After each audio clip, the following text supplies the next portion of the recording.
सायकलची बेल, जे आपण सायकलला यूज करतो, असं जेव्हा आपण पंपिंग करतो तेव्हा आपल्याला हे आवाज येते. तर याचा उपयोग आपण कशासाठी केलेला आहे? कॉल बेल आणि डोअर बेल. तो कशा प्रकारे केलेला आहे आपण आता समोरच्या व्हिडिओत पाहणार आहे. नमस्कार, माझं नाव स्नेहा विनोद फराळे आहे. मी इयत्ता 7वी शिकते. माझ्या शाळेचे नाव जिल्हा परिषद उच्च प्राथमिक शाळा वर्धा आहे. नमस्कार, माझे नाव लक्ष्मी आलम साहू आहे. मी 6व्या वर्गात शिकते. माझ्या शाळेचे नाव जिल्हा परिषद उच्च प्राथमिक शाळा वर्धा आहे. माझ्या प्रोजेक्टचे नाव डोरबेल प्लस कॉलबेल.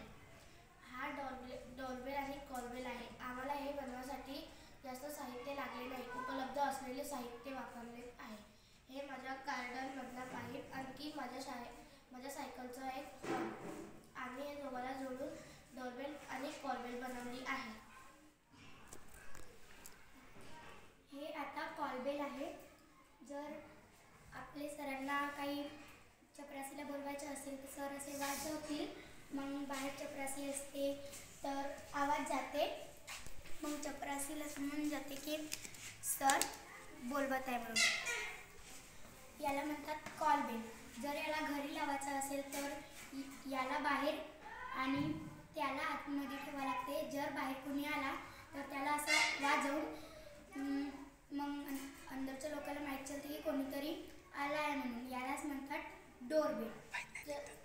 वैज्ञानिक तत्व.